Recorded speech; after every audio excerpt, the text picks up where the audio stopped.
إن الحمد لله نحمده ونستعينه ونستغفره ونعوذ بالله من شرور أنفسنا ومن سيئات أعمالنا من يهده الله فلا مضل له ومن يضلل فلا هادي له أشهد أن لا إله إلا الله وحده لا شريك له وأن محمدًا عبده ورسوله اللهم صل على محمد وعلى آل محمد كما صليت على إبراهيم وعلى آل إبراهيم إنك حميد مجيد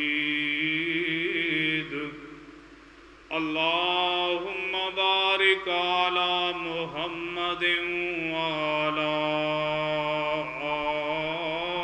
آل محمد كما باركت على إبراهيم وعلى آل إبراهيم إنك حميد مجيد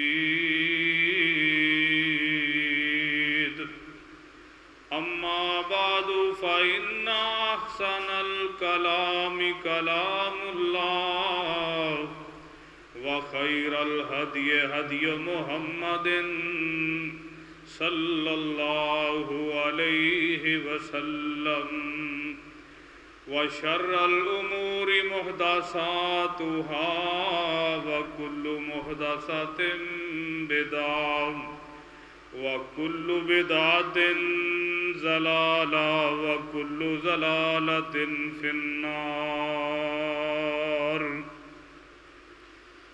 أما بعد فأعوذ بالله السميع العليم من الشيطان الرجيم وما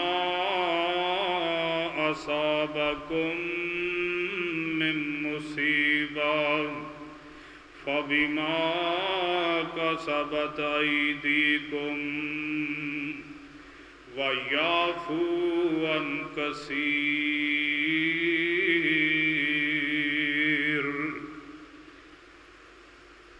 محترم بھائیوں، تذکرہ ہو رہا تھا ان اسباب کا جن کی وجہ سے مسلمان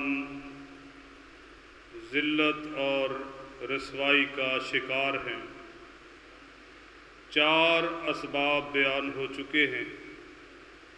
5واں سبب مسلمانوں کے زوال کا وہ یہ ہے کہ اللہ احکم الحاکمین نے مجھے اور آپ کو اس کائنات میں بھیجا۔ مقصد حیات یہ تھا کہ یہ عارضی اور فانی زندگی جو ہے اس میں رہ کے جنت کے حصول کے لیے میں اور آپ تیاری کر لیں۔ اللہ احکم الحاکمین اپنے پاک کلام میں فرماتے ہیں وَسَارِعُوا إِلَى مَغْفِرَةٍ مِّن رَّبِّكُمْ وَجَنَّةٍ عَرْضُهَا السَّمَاوَاتُ وَالْأَرْضُ۔ اللہ رب العالمین کہتے ہیں کہ لوگوں دوڑ لگاؤ، کوشش کرو اپنے رب کی بخشش کی طرف اور جنت کی طرف جس کی چوڑائی زمین و آسمان کے برابر ہے۔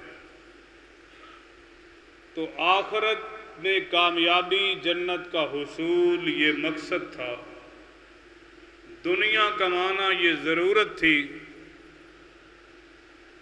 پانچواں اور آخری سبب امت کے زوال کا یہ بنا، جو مقصد حیات تھا اس کو ہم بھول گئے، جو ضرورت تھی اس کو ہم نے مقصد بنا لیا۔ 24 گھنٹے کی جو پلاننگ ہے وہ ساری کی ساری دنیا کمانے میں، کہ دنیاوی زندگی بہتر سے بہتر کس طرح ہو سکتی ہے، اسی پہ ہم لگے رہے، تو وہ جو ہمارا رعب تھا، عزت تھی، وقار تھا، وہ ختم ہو چکا۔ ایک دن پیارے پیغمبر علیہ السلام تشریف فرما ہیں، اور آپ علیہ السلام نے صحابہ اکرام سے بیان کیا۔ حضرت ثوبان رضی اللہ تعالی عنہ بیان کرتے ہیں، راوی ہیں اس حدیث کے، اور یہ سنن ابی داود میں یہ روایت موجود ہے۔ علامہ ناصر الدین البانی رحمہ اللہ نے، دیگر محدثین نے اس حدیث کے متعلق حکم یہ لگایا کہ ھذا حدیث صحیح، یہ حدیث بالکل صحیح ہے۔ علامہ ناصر الدین البانی رحمہ اللہ نے سلسلہ صحیحہ میں سے نقل کیا ہے کہ پیارے پیغمبر علیہ السلام ایک دن بیان کرتے ہیں کہ اے میرے صحابہ، ایک وقت آنے والا ہے، یوشک الامم ان تداعی علیکم کما تداعی الاکلۃ الی قصعتها۔ آپ علیہ السلام نے فرمایا کہ میرے صحابہ، ایک وقت تمہارے اوپر ایسا آنے والا ہے، غیر مسلم قوتیں تمہارے اوپر اس طرح حملہ کریں گی جس طرح بھوکا شخص جو ہے وہ دسترخوان پہ ٹوٹتا ہے۔ ایک روایت میں بھیڑیے کے الفاظ ہیں کہ جس طرح بھیڑیا حملہ کرتا ہے۔ اور آپ صلی اللہ علیہ وسلم نے جب یہ بات بیان کی کہ کفر کی قوتیں، ساری کی ساری دنیا کا کفر، مشرق سے لے کے مغرب تک، شمال سے لے کے جنوب تک، سارے کا سارا کفر جو ہے عالم اسلام پہ ٹوٹ پڑے گا۔ صحابہ کرام بڑے حیران ہوئے کہ کبھی وہ دور تھا جب 313 تھے تو ڈرے نہیں تھے، جھکے نہیں تھے، 1000 کے ساتھ ٹکرا گئے، افرادی قوت بھی نہیں، جنگی ساز و سامان کی قلت، سواریوں کی کمی، لیکن 313 ٹکرا گئے، 1000 کے ساتھ اللہ نے غلبہ بھی عطا کیا، مال غنیمت بھی ملا۔ قلت افراد کے باوجود اللہ نے فتح عطا کر دی۔ احد میں غلبہ مسلمانوں کو ملا، تبوک میں غلبہ مسلمانوں کو ملا، خیبر میں اللہ نے فتح اسلام اور اہل اسلام کو عطا کی، خندق کے موقع پہ مسلمانوں کو عزت افزائی ہوئی۔ صحابہ کرام بڑے حیران ہوئے کہ جب قلت افراد تھی، اسباب کی کمی تھی، اس دور میں تو عزتیں اللہ نے ہمیں عطا کی، تو وجہ کیا ہے؟ تو حدیث کے الفاظ ہیں فَقَالَ قَائِلٌ، ایک صحابی کہنے لگا، اللہ کے رسول صلی اللہ علیہ وسلم سے سوال کرنے لگا، وَمِن قِلَّةٍ نَحْنُ، آقا کیا اس دن ہماری تعداد 313 سے بھی کم ہو جائے گی؟ اتنے مشکل ادوار میں جب اسلام کا آغاز ہوتا ہے، ہجرت کے دوسرے سال غزوہ بدر ہوا، 313 تھے تو غالب آ گئے، تو جب یہ حالات ہوں گے کہ پوری دنیا کا کفر جو ہے یہ اہل اسلام پہ حملہ کر دے گا، جس طرح بھوکا شخص جو ہے وہ دسترخوان پہ حملہ کرتا ہے، تو صحابی کہتا ہے وَمِن قِلَّةٍ نَحْنُ، یا رسول اللہ صلی اللہ علیہ وسلم اتنی جو ہے وہ تعداد ہماری کم ہو جائے گی۔ آپ علیہ السلام نے فرمایا کہ کالا، آپ صلی اللہ علیہ وسلم نے فرمایا کہ میرے صحابہ نہیں، بل انتم یومئذ کثیر ولکنکم غثاء کا غثاء السیل۔ آپ نے فرمایا کہ میرے صحابہ تمہاری تعداد کم نہیں ہوگی، بلکہ مسلمانوں کی تعداد اس قدر زیادہ ہوگی۔ آپ علیہ السلام فرماتے ہیں کہ جس طرح سیلاب آتا ہے، سیلاب کے دنوں میں پانی کے بہاؤ کی وجہ سے آپ نے دیکھا ہوگا اوپر جھاگ بہت زیادہ آ جاتی ہے، بعض دفعہ پانی جو ہے وہ نظر نہیں آتا، جھاگ ہی جھاگ نظر آتی ہے۔ تو آپ علیہ السلام نے فرمایا یہ سیلاب کے دنوں میں پانی کے اوپر آنے والی جھاگ کی طرح تمہاری تعداد ہوگی، وسائل بھی ساری دنیا کے تمہارے پاس ہوں گے، تعداد بھی سب سے زیادہ ہوگی۔ صحابہ کرام بڑے حیران ہوئے، اللہ کے رسول صلی اللہ علیہ وسلم جب وسائل نہیں تھے، جب تعداد نہیں تھی، جب پوری دنیا کا کفر تو دور کی بات ہے، اہل مکہ جو ہے وہ بھی ہمیں دبوچ لیا کرتے تھے، تو پھر اللہ کی نصرت اور تائید سے ہم نے ہر چیز کو جو ہے وہ زیر کیا ہے، اسلام غالب آیا ہے۔ تو اللہ کے رسول صلی اللہ علیہ وسلم تعداد بھی زیادہ ہے، وسائل کی بھی بہتات ہے، اور یہ معاملہ کیا ہے؟ آپ علیہ السلام نے فرمایا کہ اس وقت صورتحال یہ ہوگی وَلَا يَنْزِعَنَّ اللَّهُ مِنْ صُدُورِ عُدُوِّكُمْ الْمَحَابَةَ مِنْكُمْ۔ آپ فرماتے ہیں کہ میرے صحابہ حالات یہ ہوں گے اس دور میں کہ تمہارا دشمن جو ہے اس کے دلوں میں تمہارا رعب، تمہاری ہیبت، دبدبہ جو ہے یہ ختم ہو جائے گا جو آج موجود ہے۔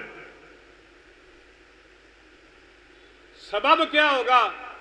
آپ علیہ السلام فرماتے ہیں کہ اے میرے صحابہ، فَقَالَ قَائِلٌ یا رسول اللہ صلی اللہ علیہ وسلم، اے اللہ کے رسول صلی اللہ علیہ وسلم وجہ کیا ہے؟ آپ علیہ السلام فرماتے ہیں اے میرے صحابہ تمہارے اندر وہن نامی ایک بیماری پیدا ہو جائے گی، واہ ہا اور نون، وہن۔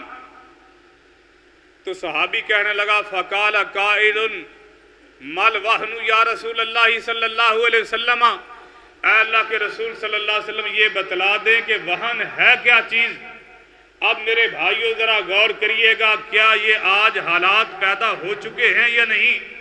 جو مخبر صادق نے آج سے 1400 سال پہلے جو پشین گوئی کی تھی، کیا آج ہم اس اینگل پہ چل پڑے ہیں یا نہیں؟ آپ صلی اللہ علیہ وسلم نے فرمایا کہ حب الدنیا و کراہیت الموت۔ کونین کے تاجدار نے فرمایا میرے صحابہ تمہاری تعداد بھی بہت زیادہ ہوگی، وسائل ساری دنیا کے تمہارے پاس ہوں گے، لیکن تمہارے اندر ایک بیماری وہن آ جائے گی، اور وہ کیا ہے؟ آپ فرماتے ہیں کہ دنیا سے تمہیں پیار ہوگا، رب کی راہ میں مرنا بھول جاؤ گے۔ رب کی راہ میں کٹنا اور مرنا جو ہے اس سے تمہیں نفرت ہوگی، کراہیت الموت، موت سے بھاگو گے، رب کی راہ میں کٹنے اور مرنے سے بھاگو گے، دنیا سے پیار ہوگا، نتیجہ یہ نکلے گا کہ ساری دنیا کو کفر تمہارے اوپر ٹوٹ پڑے گا۔ اور اس حدیث کو سامنے رکھ کے آج ذرا غور کریں، کیا صحابہ کرام رضوان اللہ علیہم اجمعین جن کو اللہ پاک مختلف قسم کے القاب سے نوازتا ہے، کبھی اللہ کہتا ہے کہ اولئک حزب اللہ، یہ نبی کے صحابہ جو ہے یہ حقیقت میں میری جماعت ہے؟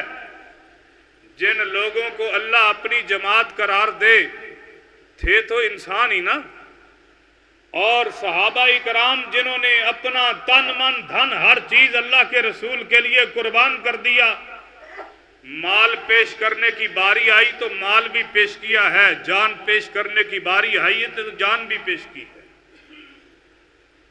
صحابہ کرام کی داستانیں اگر آپ پڑھ کے دیکھیں، کعبہ کے رب کی قسم ہے ایسے لگتا ہے جیسے وہ کوئی اور ہی مخلوق تھی۔ حضرت بلال رضی اللہ تعالیٰ عنہ آپ دیکھ لیں، آزاد غلاموں میں سے سب سے پہلے نمبر پہ اسلام لانے والے ہیں۔ ابتدائی طور پہ جو لوگ مسلمان ہوئے ہیں 5 افراد، مردوں میں سے سب سے پہلے جناب صدیق اکبر ہیں رضی اللہ تعالی عنہ، عورتوں میں سے سیدہ خدیجہ رضی اللہ تعالی عنہا، بچوں میں سے جناب علی رضی اللہ تعالی عنہ، آزاد کردہ غلاموں میں سے حضرت زید بن حارثہ رضی اللہ تعالی عنہ، اور غلاموں میں سے سب سے پہلے نمبر پہ جو اسلام لائے ہیں حضرت بلال ہیں رضی اللہ تعالی عنہ۔ اور بلال کی داستان ایمان لانے کی، جب مدینہ طیبہ چھوڑ کے شام کے علاقے میں چلے گئے تو ایک دن قمیض ایسے اٹھائی ہوئی ہے کمر ننگی، نوجوان لڑکوں نے دیکھا کہ بلال کے کمر پہ گڑے پڑے ہوئے ہیں، زخموں کے نشان نہیں ہیں۔ یہ بات بیان کر دینی بڑی آسان ہے، سن لینی بڑی آسان ہے۔ نوجوانوں نے دیکھا بلال کی کمر پہ گڑے پڑے ہوئے، پوچھنے لگے چچا بلال ہوا کیا ہے؟ حضرت بلال کہتے ہیں میں اس دور میں غلامی کے باوجود اس دور میں اسلام لایا ہوں جب مکے کے چودھریوں کے لیے اسلام لانا بہت مشکل تھا، اور کلمہ پڑھنے کی پاداش میں میرا مالک جو ہے امیہ مجھے دہکتے ہوئے انگاروں پہ لٹا دیتا تھا، اوپر وزنی پتھر رکھ دیتا تھا، میرے جسم سے خون بہتا، چربی پگھلتی، کوئلے بجھ جاتے تھے، لیکن میں نے دین اسلام نہیں چھوڑا، کلمہ نہیں چھوڑا، عہد کی آواز کو آہستہ نہیں کیا۔ تو میرے بھائیوں کس کس کا تذکرہ کروں؟ اصحاب رسول نے مال کی نوبت آئی ہے تو مال پیش کیا ہے۔ حضرت عبد الرحمن ابن عوف رضی اللہ تعالیٰ عنہ جب مدینہ منورہ کے لیے نکلنے لگے ہیں، جو پیسے پاس تھے وہ ایک پوٹلی میں باندھے، اونٹ نکالا، بیوی کو ساتھ لیا، ایک بیٹا تھا وہ بھی ساتھ لے لیا، مکہ مکرمہ سے نکلنے لگے۔ والدین کو پتا چلا بھائی آ گئے، باپ آ گیا، اے عبد الرحمن کہاں جا رہے ہو؟ کہنے لگے میں کونین کے تاجدار کے شہر میں جا رہا ہوں۔ بھائی کہنے لگے، باپ کہنے لگا یہ مال کمایا ہوا یہاں کا یہ مدینے نہیں جا سکتا، مال چھین لیا گیا، سواری چھین لی گئی۔ سسرال والے آئے، انہوں نے کہا عبد الرحمن اگر تو نے جانا ہماری بیٹی کو چھوڑ کے جاؤ گے۔ اور سب سے آخر پہ مکے والوں نے بیٹا جب چھینا، حضرت عبد الرحمن رضی اللہ تعالیٰ نے نگاہیں آسمان کی طرف، ٹھنڈی سانس لی۔ لوگوں نے سمجھا کہ شاید بیٹے کی جدائی کی وجہ سے یہ برداشت نہ کر سکے، ارادہ ترک کر دے۔ اولاد بہت بڑی نعمت ہے، یہ ان سے پوچھ کے دیکھو جن کے پاس اولاد نہیں ہے۔ لوگ کہتے ہیں قاری صاحب دعا کریں، اللہ نے مال بڑا دیا ہے، یہ سنبھالنے والا بیٹا کوئی نہیں ہے، گاڑیاں بڑی ہیں چلانے والا کوئی نہیں ہے، فیکٹریوں کا مالک ہوں میرے پاس سنبھالنے والا کوئی نہیں ہے۔ تو حضرت عبد الرحمن نے نگاہیں ایسے آسمان کی طرف اٹھائیں، ٹھنڈی سانس لی۔ لوگوں نے سمجھا شاید ارادہ ترک کر دے۔ مکے والے کہنے لگے عبد الرحمن لگتا ہے ارادہ تبدیل کر رہے ہو، ٹھنڈی سانس آ رہی ہے۔ آپ نے فرمایا نہیں، تم پھر سمجھے ہی نہیں، میں نے ٹھنڈی سانس آج اس لیے لی ہے کہ آج میرے پاس صرف ایک بیٹا ہے جب میں محمد عربی صلی اللہ علیہ وسلم پہ قربان کر رہا ہوں، کاش میرے پاس 1000 بیٹے ہوتے آقا کے جوتوں پہ قربان کر دیتا۔ یہ تھے جذبات صحابہ کرام کے۔ تو میرے بھائیوں یہ بہت بڑا ایک ایفیکٹ ہے مسلمانوں کے زوال کا کہ ہم نے رب کی راہ میں مرنا جو ہے اس کو ہم بھول چکے۔ دنیا سے حد درجے کی محبت، اسلام دنیا کمانے سے منع نہیں کرتا، لیکن یہ ضرورت جتنی مرضی کماؤ، مقصد حیات نہ بناؤ زندگی کو۔ جب سے مسلمانوں نے دنیا کو مقصد حیات بنا لیا، تباہی اور بربادی جو ہے وہ آ گئی، ذلت پھر ہمارا مقدر بن گئی۔ اور مجھے ایک حدیث یاد آئی، امام بخاری رحمہ اللہ نے اپنی صحیح میں اس کو نقل کیا ہے۔ اللہ کے رسول صلی اللہ علیہ وسلم ایک دن تشریف فرما ہیں، آپ علیہ السلام زمین پہ بیٹھے ہوئے ہیں، آپ علیہ السلام نے زمین پہ ایک سکیر شکل کا خط کھینچا، لائن لگائی، اور یہ حدیث جب میں نے